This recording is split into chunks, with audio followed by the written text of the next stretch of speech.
So hello everyone, welcome to MGS defence academy. मैं प्रशांत त्रिपाठी आपका biology mentor लेकर के आया हूं आप लोगों के लिए ऐसी स्ट्रैटेजी जिसको अगर आप करते हैं फॉलो तो आपका बायो में एक भी सेक्शन नहीं छूटेगा।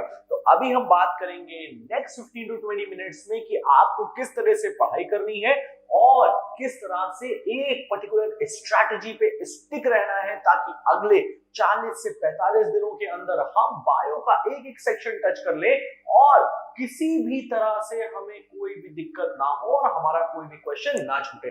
तो आप वीडियो को लास्ट तक देखिए और जो भी मैं स्ट्रैटेजी बताऊंगा, जो भी मैं टॉपिक्स बताऊंगा, बच्चों आप बिलीव करिए मेरे ऊपर, बहुत ज्यादा मेहनत की गई है इस पे। एक एक पेपर को एनालाइज किया गया है टू सी कि कहां से क्वेश्चन आ रहा है, कहां से क्वेश्चन नहीं आ रहा है और किस सेक्शन को हम टच करें, किस सेक्शन को हम ना टच करें। तो अभी तक आप लोगों ने स्ट्रैटेजी देख रखी है, डिफरेंट डिफरेंट सब्जेक्ट्स की, सारे सब्जेक्ट्स की स्ट्रैटेजी आपको बताई गई है और आई विश कि आप उस स्ट्रैटेजी को रिलीजियसली फॉलो करेंगे बिकॉज आपको ट्रस्ट होना चाहिए अपने टीचर पे, अपने मेंटर पे, तभी आप उस पर्टिकुलर गोल को अचीव कर सकते हैं और उस चीज पे स्टिक रह सकते हैं। तो चलो हम लोग बात करते हैं अपनी स्ट्रैटेजी की जिसको हम फॉलो करने वाले हैं नेक्स्ट 40 से 45 दिनों के बीच में। तो चलो भाई बात करना हम लोग शुरू करते हैं और हम देख लेते हैं, पहले तो कुछ परसेप्शन हम देख लेते हैं। सबसे पहले क्या क्या चीजें आती हैं, आप एग्जाम दे रहे हैं और ये भाग रहा है, नहीं भागेगा नहीं, रुक जाओ, इसको रोक लेते हैं, रोक दिया भाई। ठीक, आप क्या देख रहे हैं भाई, आपको देना है एनडीए 2 एग्जामिनेशन। एनडीए 2 एग्जामिनेशन आपको पता है पेपर 1 होता है। पेपर 1 में आप देखोगे तो क्या आती है, मैथ्स आती है जिसको पढ़ाते हैं आपके बड़े भैया, तो उससे तो हमको मतलब ही नहीं है क्योंकि वो तो आपको पता है पूरी तरह से यहां से जो भी क्वेश्चन आएगा वो करा दिया जाएगा, उसकी कोई टेंशन नहीं है। दूसरी बात आती है बेटा, किसकी आती है, पेपर 2 की बात आती है। तो पेपर 2 में पहला सेक्शन जो आता है वो कौन सा आता है, देखो एक ही दिन में 2 एग्जाम होते हैं। पहली शिफ्ट में ये वाला एग्जाम हो जाएगा और दूसरी शिफ्ट में ये वाला एग्जाम होगा। लगभग 300 मार्क्स का आता है ये एग्जाम, कौन सा, पेपर 1। जो सेकेंड वाला होगा वो कितने का होता है बेटा, वो हो जाता है आपका 600 मार्क्स का। कितना होता है, 600 मार्क्स का पेपर होता है। कौन सा, जीएटी का, जनरल एप्टीट्यूड टेस्ट। अब जनरल एप्टीट्यूड टेस्ट में 2 सेक्शन आते हैं आपके। सेक्शन 1 आएगा जिसमें कि हम बात करेंगे इंग्लिश की हम बात नहीं करेंगे, आपकी माँ बात करेंगी, कामायनी माँ बात करेंगी। तो यहाँ पर आते हैं अप्रोक्सीमेटली 50 क्वेश्चन। 50 क्वेश्चंस को, अच्छा ये चीज बहुत ध्यान से समझिएगा कि यहाँ पर जो 600 मार्क्स है, जितने भी क्वेश्चन आते हैं, each and every question is of 4 marks. तो बहुत ज्यादा ये सेक्शन इंपॉर्टेंट है तुम्हारे लिए, इस बात को याद रखना। तो क्या हो गया भाई, इंग्लिश में 50 क्वेश्चन है, इंटू 4 कर देते हैं। सर मैथ्स आती है हमको, कितने हो गए, लगभग 200 नंबर हो गए। बचा कौन सा, सेक्शन बी हमारा। और सेक्शन बी में बेटा पहला सेक्शन जो आता है उसको हम बोलते हैं साइंस का सेक्शन। देखो पेपर देखोगे तो कभी कभी जीएटी पहले दिया जाता है, कभी कभी साइंस बीच में दिया जाता है, या ये पूरे जो क्वेश्चन होते हैं सेक्शन बी में वो इंटरमिल्ड होते हैं। ठीक है, एक दूसरे में मतलब जुड़े हुए होते हैं। ठीक, कहीं ना कहीं कभी कभी जीएटी पहले आ जाता है, कभी कभी साइंस के क्वेश्चन पहले आ जाते हैं, कभी कभी बायो के क्वेश्चन बीच बीच में दिए रहते हैं। तो अल्टीमेटली सेक्शन बी जो होता है वो आपका साइंस और जीएटी को कवर करता है। जीएटी में आपको पॉलिटी पढ़ाई जाएगी, पॉलिटी, हिस्ट्री, ये जितनी भी चीजें हैं इसकी स्ट्रैटेजी आप लोगों को प्रॉपर्ली मिल चुकी है। अब आप देखते हैं साइंस की बात। तो साइंस में आते हैं 3 सेक्शन, आपको ये बात पता है, फिजिक्स आता है, केमिस्ट्री आता है और बायोलॉजी आता है। भाई देखो फिजिक्स और केमिस्ट्री की बात तो आपके मामा जी कर चुके हैं आपसे, मामा जी मतलब कि हितेंद्र सर आपसे कर चुके हैं, और उन्होंने आपको ये बात बता भी रखी है कि अप्रोक्सीमेटली 38 टू 40 क्वेश्चंस, कितने, 38 से लेकर के लगभग 40 क्वेश्चन आते हैं किसके, फिजिक्स और केमिस्ट्री के। बट बायोलॉजी के जो क्वेश्चन आते हैं बेटा, ये क्वेश्चन आते हैं आपके 10 से 12 क्वेश्चन। कभी कभी 10 आते हैं, कभी कभी 11 आते हैं, कभी कभी 9 भी आ जाते हैं। भाई मैं ये नहीं कहूंगा कि ये 10 आपने कह दिए हैं तो 10 ही आएंगे, बट आप देखोगे तो अल्टीमेटली 10 क्वेश्चन तो रहते ही रहते हैं, ये कहीं नहीं गए। तो 10 क्वेश्चन कहने का मतलब 4 नंबर का एक क्वेश्चन, और सर जब 4 नंबर का एक क्वेश्चन तो ये कितना हो गया सर, ये 10 इंटू 4 हो गया और ये हो गया 40, मतलब 40 नंबर की बायोलॉजी आती है। तो आपको ये बात बहुत अच्छे से समझनी है कि हम किसी भी तरह से बायोलॉजी को स्किप नहीं कर सकते हैं। क्यों नहीं स्किप कर सकते हैं? क्योंकि आपको ये बात बहुत अच्छे से पता है कि एक एक नंबर पे क्या हो जाती है, रैंक्स चेंज हो जाती हैं। और यहाँ पे क्या है, कट ऑफ नहीं, रैंक चाहिए। और रैंक हमें लानी है, और अगर हमें रैंक लानी है तो हम किसी भी सेक्शन को छोड़ नहीं सकते। और तुम्हें मैं बता रहा हूं ना, छोड़ने की जरूरत ही नहीं। देखो, तुम हो एनडीए वाले, तुमको मैथ्स ज्यादा पसंद है, बायोलॉजी ज्यादा पसंद नहीं है, इसीलिए मैं तुमसे कहता हूं कि जितना भी मैं स्ट्रेटेजी बता रहा हूं, जो जो सेक्शन बता रहा हूं, जिस सेक्शन में जितना पढ़ने के लिए बता रहा हूं, केवल और केवल उतना पढ़ लीजिए आप, और आपको पढ़ने की जरूरत नहीं। तो बिना उसके, बिना बकवास के हम इतनी बातें यहां पर बता चुके हैं आपको। अब आ जाते हैं डायरेक्टली हम अपनी स्ट्रेटेजी पे, कौन कौन से टॉपिक आपको कवर करने हैं तो देख लेते हैं भाई। देखो भाई, कौन कौन से टॉपिक आपको कवर करने हैं। बेटा देखिए, एक एक टॉपिक का नाम लिखा है, आप इसका ले लीजिए स्क्रीनशॉट। स्क्रीनशॉट लेने के बाद जो जो चीजें मैं बताऊंगा उसको कॉपी में नोट करिएगा। वीडियो को पॉज कर दीजिए यहीं पे, पहले ये नोट करिए, उसके बाद इनके सब टॉपिक्स नोट करिएगा। देखिए, जब आप सेल बायोलॉजी की बात करते हो बेटा, जब आप सेल बायोलॉजी की बात करते हो तो ये बहुत इंपॉर्टेंट टॉपिक है। क्यों बहुत इंपॉर्टेंट टॉपिक है? बिकॉज सेल आपकी बॉडी की सिंपलेस्ट यूनिट है। इससे क्वेश्चन हर बार आता है। कभी कभी इसके सेल ऑर्गेनील से क्वेश्चन आ जाता है, कभी कभी बिल्कुल सिंपल क्वेश्चन पूछ लिया जाएगा कि प्रोटोप्लाज्म को किसने डिस्कवर किया था।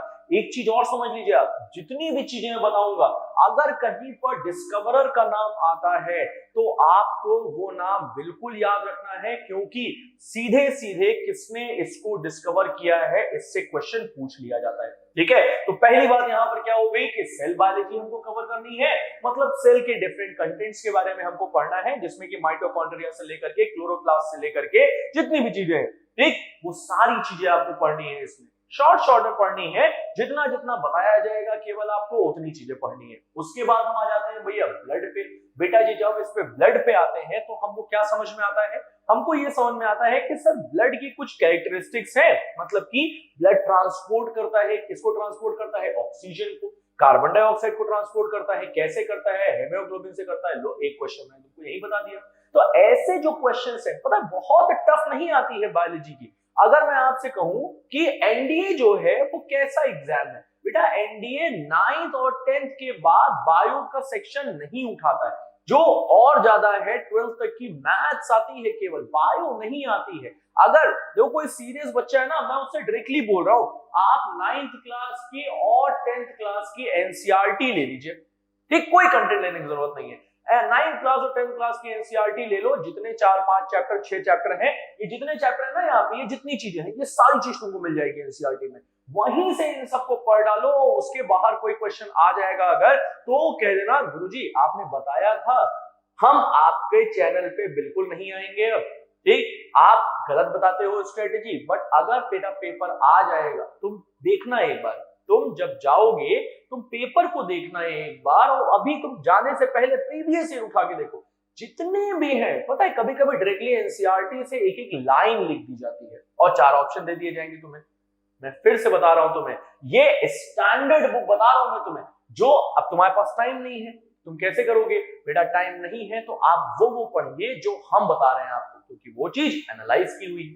दूसरी बात हम किसकी बात करते हैं? ब्लड, समझ में आ गया हमको। तीसरी बात हम कर रहे हैं ह्यूमन फिजियोलॉजी की, जिस सीक्वेंस में लिखा है इसी सीक्वेंस में पढ़ना है आपको। अब आप देखिए, ह्यूमन फिजियोलॉजी की जब आप बात करते हैं तो इसमें भी आते हैं डिफरेंट पार्ट्स। कौन कौन से पार्ट आते हैं? सबसे पहली चीज जो आती है, जो आपको पढ़ना है, जिसमें आता है बेटा डाइजेस्टिव सिस्टम।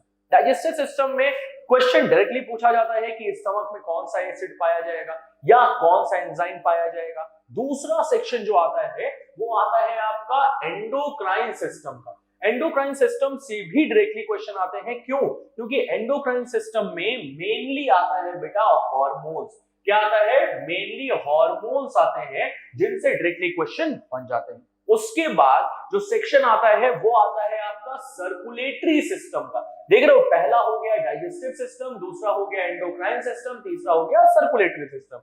सर्कुलेटरी सिस्टम में आप बात करते हो तो सर्कुलेटरी सिस्टम में ही आपका सब टॉपिक जो है वो ब्लड है।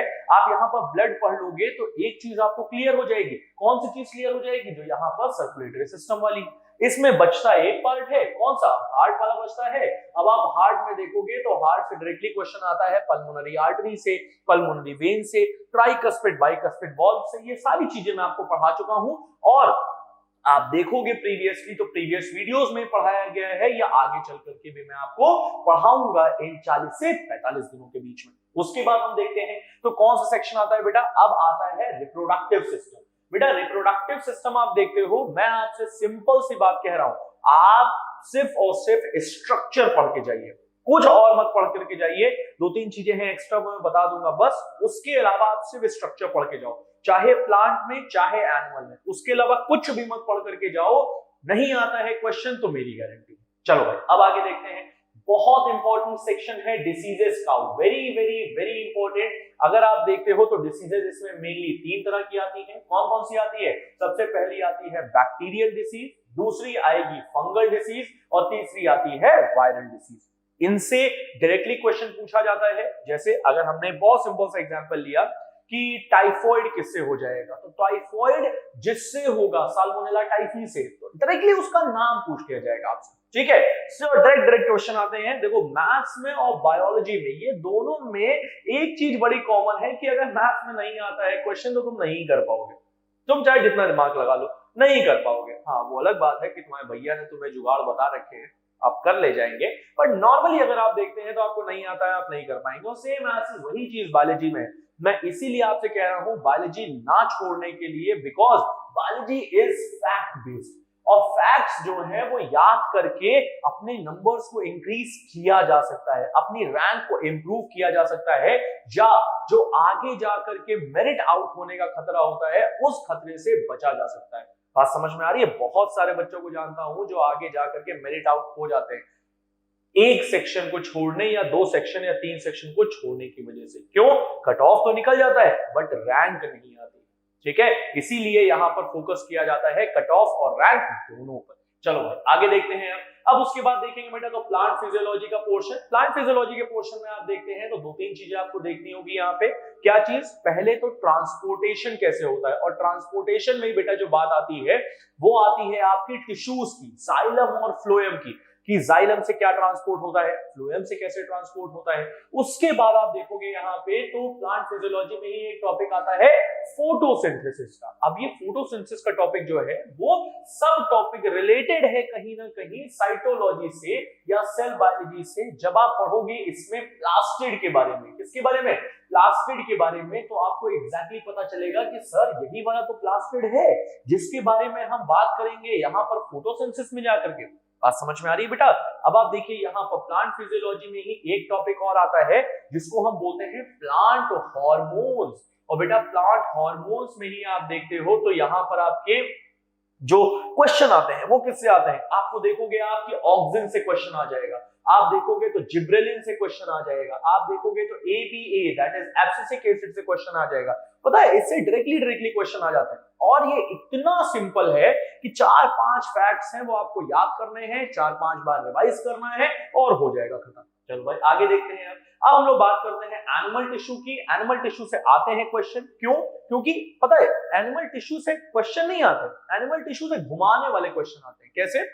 देखो हम सिंपल सी बात तुमसे कह रहे हैं कि तुमको ब्लड, एक बड़ा कॉमन सा क्वेश्चन है, देखना इसको, क्या कि ब्लड जो है वो कैसा है। तो ब्लड ऑप्शन में दिया है यहाँ पर फ्लूइड कनेक्टिव टिश्यू, ठीक, ऑप्शन में दिया हुआ है यहाँ पर कि ये एपिथेलियल टिश्यू है, ऑप्शन में दिया हुआ है स्क्वामस एपिथेलियल टिश्यू है। तो बेटा जब आपको पता होगा कि ये टिश्यूज होते क्या है एग्जैक्टली, तब आप इसको आंसर कर पाओगे। या अगर आप पता है तो आप ऑड वन आउट करके भी आंसर को निकाल सकते हैं। कहते हैं ना नकल के लिए भी अकल की जरूरत होती है। तो ये अकल कब आएगी? ये अकल तब आएगी जब आप इस टॉपिक को, जब आप इस एनिमल टिश्यू वाले टॉपिक को थोड़ा बहुत ही कंप्लीट कर लेंगे। ठीक है, एटलीस्ट टिश्यू का नाम तो याद हो जाए, कहां कहां पाया जा रहा है ये तो याद हो जाए। स्ट्रक्चर गया भाड़, हमको कोई मतलब नहीं स्ट्रक्चर से। ठीक, हमको रहना है चिल, और हमको चिल रहना है तो हमको केवल उतना पढ़ना है जितना हमारे जरूरत की काम है। चलो भाई अब देखते हैं इसके बाद प्लांट टिश्यू, फिर से वही बात, मेरिस्टेमेटिक टिश्यू आएगा, मेरिस्टेमेटिक टिश्यू के बाद आता है आपका जाइलम और phloem, that is complex tissue हो जाता है, बस खत्म।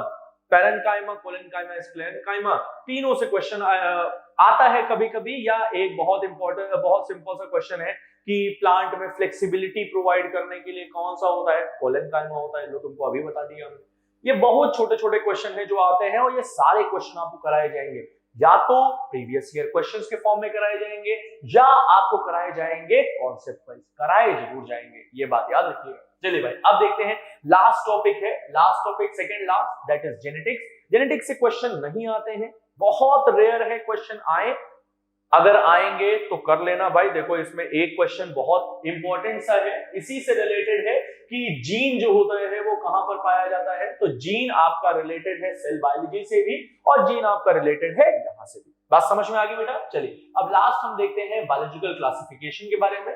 बायोलॉजिकल क्लासिफिकेशन से बेटा जो क्वेश्चन आते हैं वो आते हैं साइंटिस्ट के भी, साइंटिस्ट के नाम से क्वेश्चन आता है और कुछ नहीं आता है। 2 किंगडम क्लासिफिकेशन किसने दिया, 3 किंगडम क्लासिफिकेशन किसने दिया, या हम बोलते हैं बायनोमियल नॉमेनक्लेचर के जनक कौन है, ठीक है, कैरोलस लिनियस साहब है, इनसे क्वेश्चन आता है और कुछ नहीं आता है। देखिए एक टॉपिक इंपॉर्टेंट छूट गया है, पहले तो हम हट जा रहे हैं, आप इसका ले लीजिए स्क्रीनशॉट, हो गया बेटा। चलिए अब हम लोग एक टॉपिक हमारा इंपॉर्टेंट छूट गया है जिसको करना हमें बहुत जरूरी है। क्या छूट गया भाई? टॉपिक हमारा छूट गया है बेटा इकोलॉजी का, और ये इकोलॉजी का टॉपिक बहुत इंपॉर्टेंट है। क्यों इंपॉर्टेंट है? क्योंकि इसी इकोलॉजी के टॉपिक से आपके क्वेश्चन आते हैं जिसको हम बोलते हैं कि एनर्जी पिरामिड से क्वेश्चन आ जाते हैं। एनर्जी पिरामिड है, पिरामिड ऑफ नंबर है, ठीक, या पिरामिड ऑफ बायोमास है, इन सब से भी क्वेश्चन आते हैं। तो ये इतने 8-9 टॉपिक है, इधर वाले ये वाले टॉपिक और 9 टॉपिक ये और एक टॉपिक वो, आप 10 टॉपिक कर लीजिए, बस आपकी बायोलॉजी सॉर्टेड है। कुछ नहीं करना है आपको, नहीं आता है क्वेश्चन इससे तो आप हमें बताइएगा, ठीक है। तो यहां तक हम लोग बात करते हैं इस वीडियो में। इस स्ट्रेटेजी को आप फॉलो करिए and within 40 to 45 days you have ample time, आपके पास बहुत टाइम है कि आप इन टॉपिक्स को, अगर मैं फिर से आपसे कह रहा हूं, आप थोड़ा थोड़ा खाएंगे तो ज्यादा पचा पाएंगे, खाइए कम पचाइए ज्यादा। पचाने का मतलब पता है क्या है? हमने खा लिया, उसके बाद हम उसको सोच रहे हैं, हम उसको बार बार रिवाइज कर रहे हैं तो वो पच जाएगा जाकर के, ठीक है बेटा। तो रोज आप 10 मिनट पढ़िए, रोज आप खाना खाने के बाद 10 मिनट बायोलॉजी पढ़िए और उसके बाद छोड़ दीजिए। आप मैथ्स पढ़िए, आप फिजिक्स पढ़िए, केमिस्ट्री पढ़िए, जितनी भी चीजें आपको पढ़नी है आप पढ़िए, बट आप इग्नोर नहीं कर सकते बायोलॉजी को। So this is all for the today's lecture. Thank you so much. जय हिंद।